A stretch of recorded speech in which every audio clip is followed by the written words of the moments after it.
అలవాటు ప్రార్థన ఆచార భక్తి. ఒక నామకార్థ క్రైస్తవురాలు ప్రతిరోజు రాత్రి పడుకునే ముందు ప్రభువు ప్రార్థన అలవాటుగా చేసేది. అయితే ఆ ప్రార్థనలోని మాటల అర్థాన్ని ఏమాత్రం గ్రహించేది కాదు. ఒకరోజు ఆమె అలవాటుగా ప్రార్థన ప్రారంభించింది. వెంటనే తిరిగి దేవుడు మాట్లాడడం మొదలుపెట్టాడు. వారిద్దరి మధ్య ఈ సంభాషణను వినండి.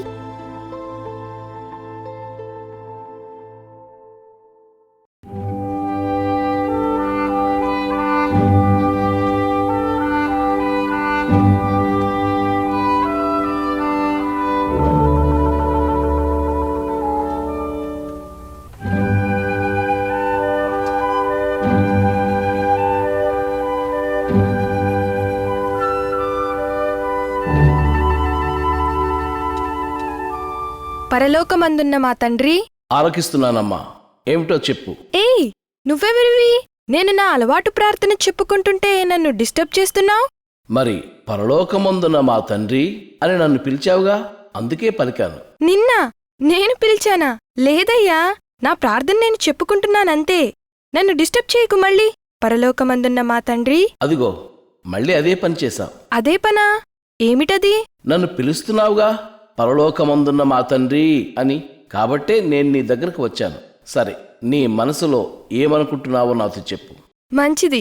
నేను అలా ప్రార్థన చేయడానికి ఏ ప్రత్యేక కారణం లేదు. అలవాటుగా ఆ ప్రార్థన నాలో నేను చేసుకుంటున్నాను. అలా చేయడం వల్ల నాకు హాయిగా ఉంటుంది. ఆ ప్రార్థన చేస్తే ఈ రోజుకొక పనైపోయిందన్న తృప్తి నాకు మిగులుతుంది. సరేనమ్మా, అలా అయితే నీ ప్రార్థన కొనసాగించు. నీ నామం పరిశుద్ధపరచబడునుగాక. ఆగాగు. ఆ మాట చెప్పడంలో నీ ఉద్దేశం ఏమిటి? ఏ మాట? అదే, నీ నామం పరిశుద్ధపరచబడునుగాక అని అన్నావే, ఆ మాట చెప్పడంలో నీ ఉద్దేశం ఏమిటి? మంచిది. నా ఉద్దేశం ఏమిటి అని కదా అడుగుతున్నావు? ఏమిటంటే మరి అది నాకు తెలియదు. అసలు ఆ పదాల అర్థం ఏమిటో నాకు తెలియదు. సరేలేగాని నువ్వు చెప్పు. నీ నామము పరిశుద్ధపరచబడునుగాక అంటే ఏమిటో? దాని అర్థం ఏమిటంటే, నీ పేరు గొప్పగా హెచ్చింపబడాలని, గౌరవింపబడాలని, అద్భుతం అని పొగడబడాలని నేను కోరుకుంటున్నాను దేవా అని దాని అర్థం. మంచిది. ఆ మాట అర్థాన్ని ఇదే మొదటిసారి నేను తెలుసుకున్నాను. బాగానే ఉంది. సరేలే, అలాగే చెయ్యి. నా ప్రార్థన చెప్పుకొని, నీ రాజ్యం వచ్చునుగాక, నీ చిత్తం పరలోకమందు నెరవేరుచున్నట్లు భూమియందు నెరవేరునుగాక. అమ్మా మేరీ, నిజంగా అలా జరగాలని కోరుకుంటున్నావా? అవును, తప్పకుండా. అయితే అలా జరగడానికి నీ వంతు పని నువ్వేం చేస్తున్నావు? నేనేం చేయగలను? ఏమీ చేయడం లేదు. అయితే నాకు తెలిసినంతవరకు దాని అర్థం ఏమిటంటే, నువ్వు పరలోకంలో సమస్తాన్ని ఎలా కంట్రోల్ చేస్తున్నావో అలాగే ఈ భూమి మీద కూడా నీ ఇష్టప్రకారమే జరిగించగలిగినప్పుడు నీకు సంతోషం కలుగుతుంది. అంతే కదా? నువ్వు నా ఇష్ట ప్రకారమే జీవిస్తున్నావా? మంచిది. నేను ప్రతివారం చర్చికి వెళ్తున్నాను. నేను నిన్ను అడిగింది అది కాదు. భూమి మీద నువ్వు నా ఇష్ట ప్రకారమే జీవిస్తున్నావా? నువ్వు ఇతరులు గూర్చిన చెడ్డ విషయాలు అందరికీ చెప్తుంటావు. దాని విషయం ఏమిటి? చీటికి మాటికి అందరి మీద కోప్పడుతుంటావు. దానివల్లనే కదా బోలెడు సమస్యలు తెచ్చుకుంటున్నావు. అది నీకు తెలుసు. ఇంకా నీ డబ్బంతా నీ ఒక్కదాని కోసమే ఖర్చు పెట్టుకుంటావు.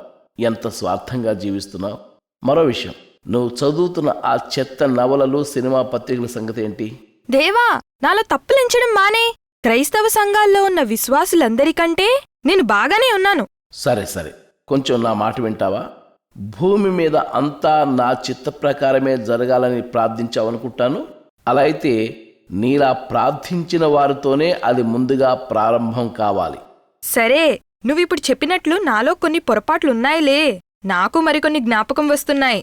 ఇప్పటికి నువ్వు దారిలోకి వచ్చావు. ఈ విషయంలో నేను సంతోషిస్తున్నాను. దేవా, నువ్వు చెబితే గాని నాకర్థం కాలేదు. నేను చాలా విషయాలలో మంచిగా మార్పు చెందాలని అనుకుంటున్నానిప్పుడు. నేను మంచిదానిగా అయిపోవాలి. చాలా సంతోషం. ఇప్పుడు మనిద్దరం కూర్చొని నీ మార్పు విషయంలో ఏం చేయాలో ఆలోచిద్దాం. నువ్వు కొన్ని విషయాల్లో నిజంగా సాధించగలిగే విజయాలు నా దగ్గర ఉన్నాయి. నీ బట్టి నేను చాలా అతిశిస్తున్నాను మేరీ. ప్రభువా, ఇక్కడికి విషయాన్ని ముగించేద్దామా? నేను అలవాటుగా చేసుకునే పరలోక ప్రార్థనకు ఈరోజు చాలా ఎక్కువ సమయం ఖర్చు చేసేశాను. మా అనుదిన ఆహారం నేడు మాకు దయచేయము. నువ్వు రోజూ తీసుకునే ఆహారం కొంచెం తగ్గించాలి మరి. అయ్యో దేవా, ఏమిటి ఈరోజు మేరీని విమర్శించడమే పనిగా పెట్టుకున్నట్టున్నావు?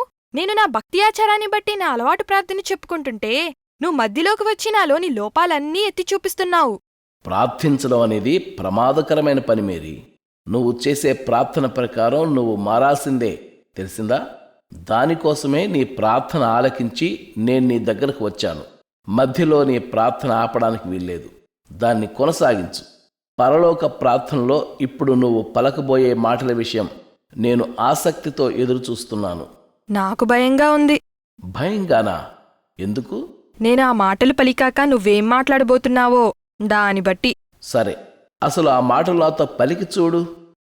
మా ఎడల అపరాధము చేసిన వారిని మేము క్షమించినట్లు మా అపరాధములను క్షమించు. నీ స్నేహితురాలు రోజా విషయం ఏమిటి? అదిగో, నాకు ముందే తెలుసు నువ్వు ఆ రోజా విషయం జ్ఞాపకం చేస్తావని. ఆమె నా కోసం ఎందుకన్ని అబద్ధాలు ప్రచారం చేసింది? నా డబ్బు లాగేసుకొని నన్నెంతో మోసం చేసింది. దేవా, ఆమెకు ఎదురుదెబ్బ ఎలా కొట్టాలో నాకు తెలుసు. కానీ నీ ప్రార్థన సంగతి ఏంటి? ఆ ప్రార్థనలో ఇతరుల అపరాధాలు క్షమిస్తానన్నావు కదా. ఏదో మాట వరుసకు చేశానంతే. నా హృదయపూర్వకంగా పలికిన మాటలు కావవి. మంచిది, కనీసం ఈ విషయంలో నువ్వు నిజం పలికావు. నీ మనసులో ఆ కోపం అనే బరువును ఉంచుకొని జీవించడం అనేది అంత సంతోషంగా ఉండదు నీకు, అవునా? అదేం కాదు. ఆ రోజాని దెబ్బకు దెబ్బ తీస్తేనే నాకు హాయిగా ఉంటుంది. అదెలా చెయ్యాలో కూడా నాకు తెలుసు. మళ్ళీ జీవితంలో నా ఊసెత్తడానికే ఆమె భయపడాలి మరి. అది నీకు హాయిగా ఏమీ ఉండదు. నేను చెప్తున్నానుగా, నువ్వు మరింతగా మనశ్శాంతిని పోగొట్టుకుంటావు. అప్పుడు పగ తీర్చుకోవడం అనేది మధురానుభూతి ఏమి కాదు. నిన్ను మోసం చేసిన నీ స్నేహితురాలు రోజా విషయంలో పగ పెట్టుకోవడం వల్ల ఇప్పటికే నీ మనసులో శాంతి నెమ్మది లేక నువ్వెంతగా చికాకు పడుతున్నావో గమనించు. ఆ పరిస్థితిని నేను పూర్తిగా మార్చగలను. మార్చగలవా? అవును. ఎలా? రోజాను క్షమించు, అప్పుడు నేను నీ పాపాలన్నిటినీ క్షమిస్తాను. అప్పటి నుండి అసహించుకోవడం పాపం అనేది రోజా సమస్యే గాని నీది కాదు. నీ డబ్బు పోగొట్టుకున్నప్పటికీ నీ హృదయాన్ని కుదుటపరుచుకుంటావు కదా. నేను రోజాని ఎప్పటికీ క్షమించలేను దేవా, క్షమించను. అలా అయితే నేను కూడా నిన్ను క్షమించేది లేదు. అయ్యో దేవా, అలా వద్దు. నేను రోజా మీద ఎంతగా పగపెట్టుకున్నానో అంతగా నీతో సమాధానపడాలనుకుంటున్నాను. కాబట్టి నేను హృదయపూర్వకంగా రోజాని క్షమించేస్తాను. సరైన జీవిత మార్గాన్ని కనుగొనేలా ఆమెకు సహాయం చేయి దేవా. ఆమె కోసం ఇప్పుడు నేను ఆలోచిస్తున్నాను. పాపం, తను చాలా బాధల్లో ఉండొచ్చు. నీతో కలిసి తన జీవిత మార్గాన్ని ఎంచుకునేలా ఆమెకు సహాయం చెయ్యి. మంచిది, అలాగే చేస్తాను. అయితే ఇప్పుడు నీ హృదయంలో ఎలా ఉంది? బాగానే ఉంది. చెప్పాలంటే చాలా బాగుంది. సంతోషంగా ఉంది. మంచిది. నీ ప్రార్థన ఇంకా పూర్తి చేయలేదు, కొనసాగించు. మమ్మును శోధనలోకి తేక దుష్టుని నుండి మమ్ముని తప్పించుము. మంచిది, చాలా మంచిది. తప్పకుండా అలా చేస్తాను. కాకపోతే నువ్వు శోధనకు గురి అయ్యే పనుల్లోకి నీ అంతట నువ్వు వెళ్ళకూడదు. కొంచెం వివరంగా చెప్పుదేవా. వెళ్ళకూడని ప్రదేశాలకు వెళ్ళడం మానేయ్. పనికిరాని చెత్త సినిమాలు, నీ సమయాన్ని వ్యర్థపరిచే టీవీ కార్యక్రమాలు చూడడం మానుకో. అసహ్యకరమైన చెడ్డ సంభాషణలకు దూరంగా ఉండు. నీ చెడ్డ స్నేహితులందరికీ దూరంగా ఉండు. వారితో సహవాసం చెయ్యకు. ఏదో సరదా కోసం, సంతోషం కోసం అని బయటికి చెప్తారు గాని వారు చేసే సంభాషణల వల్ల, పనుల వలన నీ ప్రవర్తన నాశనం అయిపోతున్నది. వాళ్ల వల్ల నువ్వు చిక్కుల్లో పడినప్పుడు వారి మధ్య నుండి నిన్ను తప్పించడానికి నన్ను ఒక సాధనంగా వాడుకోకు. ఇది నాకు అర్థం కాలేదు ప్రభువా. ఎందుకు అర్థం కాలేదు? నువ్వు చాలాసార్లు అలాగే చేశావు. చెడ్డ పనుల్లోకి నువ్వు వెళ్ళి దొరికిపోయినప్పుడు సమస్యలో చిక్కుకొని, ప్రభువా ఈ కష్టాల్లో నుండి నన్ను కాపాడు, ఇంకెప్పుడు ఈ చెడ్డ పని నేను చెయ్యను దేవా అని ఎన్నిసార్లు నువ్వు నన్ను బతిమాలుకుంటూ అడిగావో జ్ఞాపకం చేసుకో మేరీ. అవును ప్రభువా, నిజమే. అలా ఎన్నోసార్లు చేసినందుకు ఇప్పుడు చాలా సిగ్గుపడుతున్నాను. ఇప్పటివరకు నా జీవితంలో జరిగినదంతా నీకు తెలుసు దేవా. పరలోక ప్రార్థన ప్రతిరోజూ ఒక్కసారి చెప్పిన తరువాత ఇక నా ఇష్టప్రకారం నేను జీవించవచ్చు అని అనుకునేదాన్ని. అయితే ఇప్పుడు నువ్వు చెప్పిన విషయాలేవీ నాకు ఇంతకు ముందు తెలియలేదు. సరే, నీ ప్రార్థనను పూర్తి చెయ్యి. రాజ్యము, బలము, మహిమ నిరంతరం నీవైయున్నవి తండ్రి. మేరీ, నువ్వు చెప్పినట్టుగా నాకు మహిమ కలగాలంటే ఏం జరగాలో నీకు తెలుసా? నిజంగా నాకు సంతోషం కలిగించేది ఏమిటి? ఆ విషయం నేను తెలుసుకోవాలనుకుంటున్నాను ప్రభువా. నిజంగా ప్రభువా, నిజంగా చెప్పాలంటే అసలు నిన్ను వెంబడించే వ్యక్తిగా ఉండటం అంటే ఏమిటో, యథార్థంగా నీ మార్గంలో నడుచుకునే వ్యక్తిగా ఉండటం అంటే ఏమిటో నేర్చుకోవడం ఇప్పుడే ప్రారంభించాను. నేనిప్పుడు నిన్ను ప్రేమిస్తున్నాను దేవా. నా ప్రశ్నకు ఇప్పుడు నువ్వు జవాబు చెప్పావు. అవునా ప్రభువా? అవును. నిజంగా నీలా ప్రేమించేవాడిని నేను కలిగి ఉండటమే నాకు మహిమ తెస్తుంది. మనిద్దరి మధ్య అది జరగడం ఇప్పుడు నేను చూశాను. నీకు నాకు మధ్య అడ్డుగా ఉన్న నీ పాపాలను నువ్వు ఒప్పుకోవడం వలన నువ్వు నా నుండి క్షమాపణ పొందావు. కాబట్టి ఇప్పుడు మనిద్దరం ఇంత బాగా మాట్లాడుకోగలుగుతున్నాం. ఇక నుండి మనిద్దరం కలిసి ఏం చేయగలమో చెప్పు. అబ్బా, ఎంత మంచి మాట చెప్పావు దేవా. ఇక నుండి మనం ఇలాగే ఎప్పుడు మాట్లాడుకోగలమా? నిజంగానా ప్రభువా? అవును మేరీ, నిజంగానే చెప్తున్నాను. మనం ఎప్పటికీ ఇలాగే మనసు విప్పి మాట్లాడుకుంటాం. ప్రభువా, చాలా కృతజ్ఞతలు. నేనీరోజు ఎంతో ధన్యురాలినయ్యాను. ఇప్పుడు మేరీ నామకార్థ క్రైస్తవురాలు కాదు. ప్రతిరోజు ప్రతిసారి ప్రభు ప్రార్థన చేసేటప్పుడు దానిని అలవాటుగా కాక హృదయపూర్వకంగా ఒక్కొక్క మాట వెనుక ఉన్న లోతైన అర్థాన్ని గ్రహిస్తూ యేసుక్రీస్తుతో సంభాషణ చేస్తూ ప్రార్థనలో గడపడం అలవాటు చేసుకుంది మేరీ. నిజ క్రైస్తవ సాక్షిగా జీవిస్తూ అందరినీ యేసుక్రీస్తు రెండవ రాకడి కోసం సిద్ధపరుస్తూ ఉంది.